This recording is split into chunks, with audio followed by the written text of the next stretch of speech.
जय श्री कृष्णा। राधे राधे। आप सभी को आने वाली जन्माष्टमी की बहुत बहुत बधाई हो। भगवान श्री कृष्ण जी से ये मंगल कामना करते हुए हम सब के जीवन में खुशियां ही खुशियां आए, आप सभी से कोसों दूर रहें, आप सभी की जीवन में मंगल कार्य होते रहें। इसी के साथ वीडियो स्टार्ट करते हैं। तो पॉइंट के साथ अगर आप छोटे छोटे से उपाय कर लेते हैं तो आप अपनी जिंदगी को खुशहाल कर लेते हैं। अगर आप एक बिजनेसमैन हैं और आपके बिजनेस में रुकावटें आ रही हैं और रुकावटें आपकी दूर होनी चाहिए। अगर आप जॉब के अंदर हैं, उसके अंदर आपके साथ परेशानियां हो रही हैं, वह दूर होनी चाहिए। अगर आप एक महिला हैं और आपके घर गृहस्थी में लड़ाई झगड़ा चल रहा है, आपकी जिंदगी में बहुत सारे चैलेंज आ रहे हैं, तो वह भी आपके दूर होने चाहिए। इसी मंगल कामना के साथ हम कुछ उपाय आपके साथ शेयर करेंगे। कृष्ण जी की शक्तियाँ हमारे साथ हमेशा ही रहती हैं। जन्माष्टमी के अवसर पर तो हमें उनका विशेष श्रृंगार करना, पूजा करना, तो एक विशेष उनका मनाना होता है।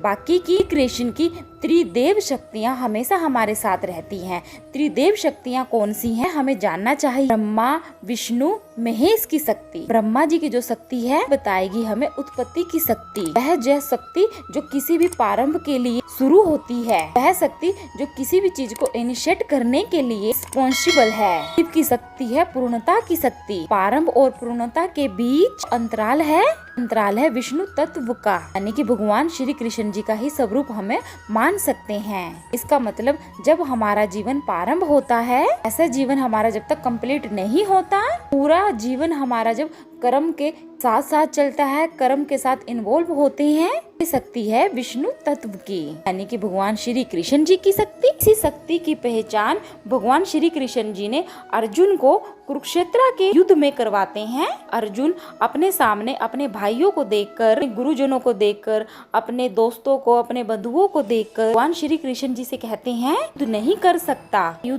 सकता, ना करते रहे। और भगवान श्री कृष्ण जी अर्जुन को बताते हैं अपना कर्म कर रहे हो और कुछ नहीं, वो भी एक कर्म है। भगवान कृष्ण जी कहते हैं कर्म, अकर्म और विक्रम। भगवान श्री कृष्ण जी बताते हैं कि श्रेष्ठ कर्म कौन सा है। भगवान श्री कृष्ण जी इसका मतलब अर्जुन से क्या करवा रहे थे, उनका कर्म करवा रहे थे। और हम पूरी जिंदगी कर्माज को ही समझते रहते हैं कि हमारे जीवन में हमारे कर्म सही से चल रहे हैं, सही दिशा के अंदर नहीं है, हम सही कर्म कर रहे हैं या हम गलत कर्म कर रहे हैं। इसका मतलब हम अपने जीवन के बेस्ट डिसीजन ले पाएंगे। ऑटोमेटिक हमारी जीवन की परेशानियां भी सोल्व होने लगेंगी। मतलब भगवान श्री कृष्ण जी के चित्रों का, फोटो का उपयोग बहुत ही खूबसूरती से वास्तु के तरीके से करके, वास्तु के दृष्टिकोण से करके, आपके सब कॉन्सेंस लेवल के साथ होकर के की लाइफ के अंदर ऐसे कर्म आपसे कराएंगे जिससे अब आपकी लाइफ के अंदर डिसीजन जो आप लेंगे वह आपके लिए अच्छा होगा, बेहतर होगा, अच्छा रिजल्ट आपकी जिंदगी में देगा। अगर आप व्यापारी वर्ग से हैं, को ऐसा लगता है कि आपका बिजनेस अच्छे से नहीं चल रहा, आपका बिजनेस रुका हुआ पड़ा है, आपको भगवान श्री कृष्ण जी का बांसुरी बजाता हुआ चित्र अपने व्यापार स्थान पर नॉर्थ ईस्ट डायरेक्शन यानी कि ईशान कोण में गोल्डन फ्रेम में लगाना चाहिए। छोटा सा उपाय करते ही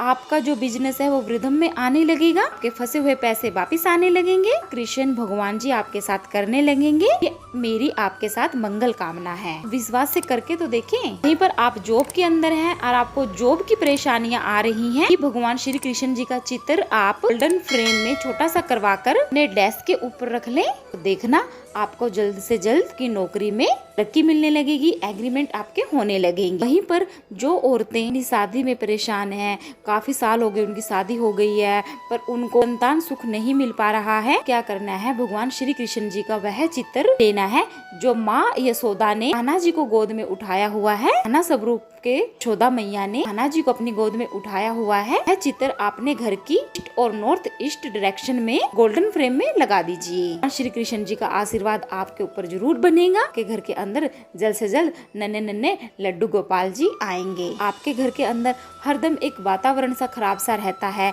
लड़ाई झगड़ा कलह चलता ही रहता है, पर लड़ाई झगड़े चल रहे हैं, कोई भी किसी की बात यहाँ पर भी आपको भगवान श्री कृष्ण जी का बांसुरी बजाता हुआ चित्र, साथ में राधा रानी है, अपने घर ईस्ट और नॉर्थ ईस्ट डायरेक्शन में लगाना है। जो दिशा होती है ना ईशान कोण पूर्व दिशा के बीच में, वहाँ पर लगाया हुआ यह चित्र आपके घर के अंदर ना संबंध को मधुर करने में बहुत ज्यादा सहायक हो जाएगा। अगर आपको लगता है कि आपका परिवार किसी न किसी विपदा में फंसा हुआ है, आपको कोई रास्ता दिखाई नहीं दे रहा, तरफ से निराशा ही हाथ आ रही है, आपको भगवान श्री कृष्ण जी का वो चित्र लेना है। चित्र में श्री कान्हा जी ने गोवर्धन को अपने हाथ में उठाया हुआ है। अपने घर में इस चित्र को नैऋत्य कोण यानी कि साउथ वेस्ट डायरेक्शन में लगाते हैं तो आप देखेंगे कि आपकी जिंदगी में कोई कृष्ण बनकर आ जाएगा, आपको हर तरह की परेशानियों को दूर करेगा, आपकी हर परेशानियों को दूर भगा देगा। आपका कोई दोस्त नहीं है,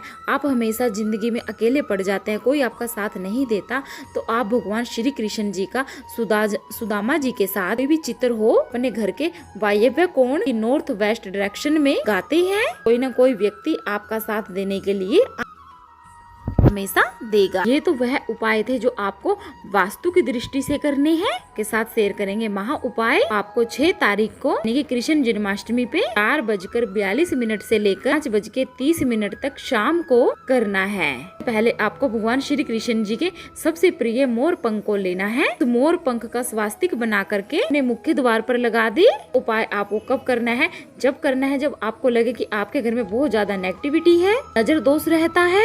रोहिणी नक्षत्र के अंदर किया गया उपाय ना आपके घर के अंदर की नेगेटिविटी को दूर करने में सहायक रहेगा। आपकी लाइफ के अंदर बहुत ज्यादा पॉजिटिविटी आएगी। आपने देखा होगा हर जरदोष से बचने के लिए मोर पंख का इस्तेमाल किया जाता है। मोर पंख ये सुनिश्चित करता है कि के आसपास कोई नेगेटिविटी ना आए। मोर पंख से बना हुआ स्वास्तिक आपके मुख्य द्वार पर के घर को हमेशा पॉजिटिविटी देने में हेल्प करेगा, प्रोटेक्ट करेगा। आशा करते हैं वीडियो